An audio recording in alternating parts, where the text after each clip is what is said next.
Hey guys, how's it going? Michael Troy here, and today we're looking at Green Arrow, The Longbow Hunters by Mike Grell. Alright, so this one's super cool. This is like when DC first started doing their prestige format miniseries and things like that, special books. And this is, I guess this is post-crisis. And this is Green Arrow, sort of like Mike Grell's updated revamp for new audiences, post-Crisis on Infinite Earths, 1987. Oh, this is in really good shape. I guess being in my dad's attic for all these years in a box has really helped preserve it. So perfect. So as you can see, we've got this gorgeous painting, Mike Grell, like, American flag, or no, that's Howard Chaykin, I'm sorry. So this is like Warlord and Arak and I don't know. Anyway, Mike Grell, comic book legend. You know him, you love him. Book 1, The Hunters. So this Mike Grell, writer, artist, Lorraine Haynes, assistant, Julia Lacquement, colorist, and Ken Bruzenak, letterer. Ken Bruzenak, love his lettering. He would work a lot with Howard Chaykin. And my buddy, Jason Pearson, I think he may have lettered the first Body Bag series. So that's cool. Anyway, I remember just like loving the art on this so much. And now in retrospect, since I know like more artists and know more about styles and influences and things like that, although I probably was aware of something like that since it's always been about the art for me, but I noticed how it seems like there's a lot of Neil Adams in here. And I'm wondering, because I think they probably came into comics, or up in comics around the same time. So I definitely don't know for sure if Mike Grell is influenced by Neil Adams or not. But it's quite possible because so many artists were so influenced by Neil Adams. But I'm sort of seeing that, a lot of that, and sort of like the scratchiness of the pen lines and things like that. But there's a lot of different art choices in here, and a lot of it looks sort of almost like watercolor art. It has sort of a very almost indie 80s comic book kind of look, because I feel like the indie sort of underground comics were definitely experimenting more with color than say Marvel and DC until they got into these like better formats. I love this. Like, this totally influenced my art style. I got like an ebony pencil and like the gray paper and the white colored pencils, trying to like create effects like that. And this shows up elsewhere throughout the series. So I just like appreciate little artistic nuggets like that. Like, definitely a lot of love went into the art, and because he's writing and drawing, but it's a visual medium, and there's a lot of visual cues and storytelling, a lot of great perspective. I just think it's such a beautiful book, if nothing else, to look at. I mean, and then these just paintings just drop in here, so it's really cool. I love Mike Grell's work. You don't get enough of it. I did a video on his Shaman's Tears book, a short-lived book for Image Comics, if you want to check that out.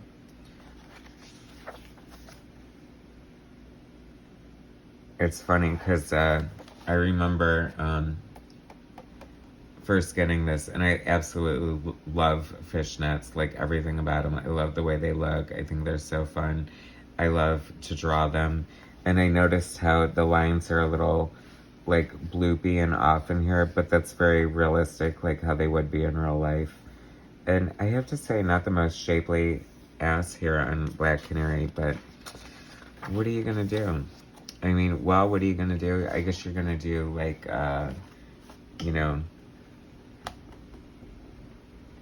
glute exercises, because if you're gonna wear fishnets, for God's sakes, look good in them.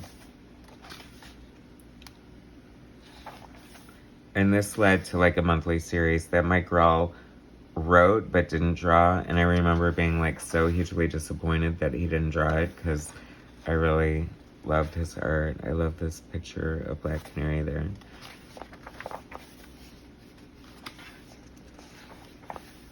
This is like a murder mystery. I feel like that was like a reflection of, oh, murder mysteries are always popular though. It feels like it. When haven't they been since the Jack the Ripper, the original SK, OG SK, ripping it up for centuries. Look out, old Jack. She's a cool character, very much like Echo. I wonder if like Echo or Kabuki were influenced by this. They had to have been. People love Mike Grell. So that was book 1. Book 2 of 3.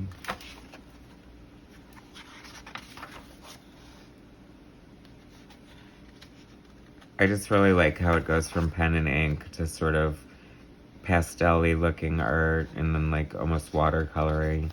So it's great to sort of create different moods within the confines of your story to create a really cool overall look. Just like every once in a while, little artistic things like that pop out, and I really appreciate that about this series. There's that more dark and sort of on gray paper and stuff. I have to say, like, he just did not phone this in. I mean, there's a lot of love that went into this art. Sooner or later, we all sleep alone. Did Cher say that?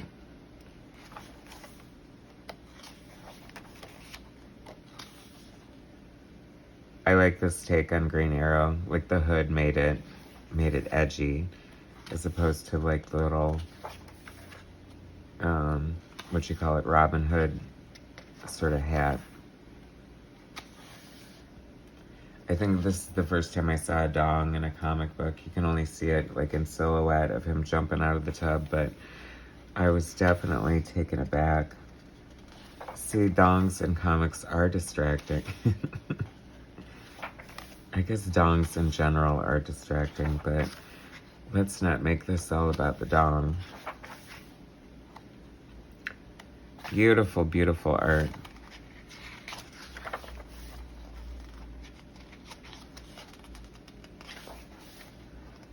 Yikes. Poor Black Canary. I'm definitely can see why people complain about women just being used as such tropes in comic books. And of course he has to come to her rescue. And of course she's being tortured. Of course, I mean, she's only Black Canary, for Christ's sakes. If Gail Simone were writing this, she would never have been in that position, I don't feel. Or at least she'd know how to get out of it on her own. As it should be. I mean, Black Canary is only one of the best, most badass characters in comic book history. Wouldn't you agree? So this is number 3. Did I show the back cover in number 2? Because it's really pretty. Lots of design, lots of collage looking elements. So I'm definitely thinking David Mack was probably influenced by this for Kabuki, because you're definitely seeing like some really cool design elements in here.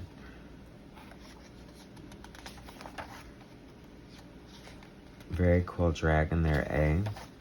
This thing is just like all over the place apparently.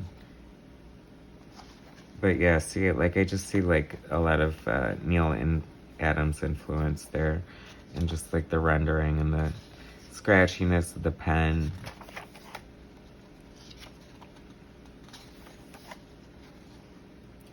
I haven't read this in forever and a day. I have no idea what it's about. See, I don't feel compelled to like reread these stories, because then I'm not spoiling the story. I'm more or less giving you a look at the art and see if you like would be interested in these books based on what I'm showing you. I'm not really trying to sell the book. I'm just here to share the art and my love for the art. Like, I just love this so much. So great there. See, it just shows like the power powerful medium of comic book storytelling and comic book art, you can just do so. And why limit yourself to like a certain thing? Like, I think that Bill Sienkiewicz, once again, is like such a great example of that, like just using mixed media. And, you know, you can have pen and ink, but then you can go for more this colored pencil kind of look, or whatever medium you use to achieve that. So I just think it's fun and great. Do you guys remember this series? If you're Mike Grell fans, Green Arrow fans, fans of good art, I definitely recommend checking it out.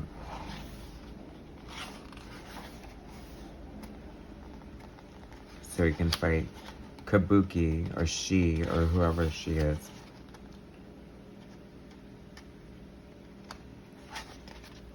Anyway, so that is Mike Grell, Green Arrow, Longbow Hunters, prestige format miniseries from back in the day.